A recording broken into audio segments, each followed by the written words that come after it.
قلبي وروحي الله ملك المصطفى لقلبي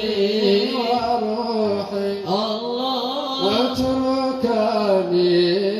ولوعتي وقرامي يا إلهي وسيدي ورجائي يا الله يا غياثي في شدتي وعنائي يا الله يا معيني على جميع أموري يا الله يا معيني على جميع أموري يا الله يا مزيل البأساء والضراء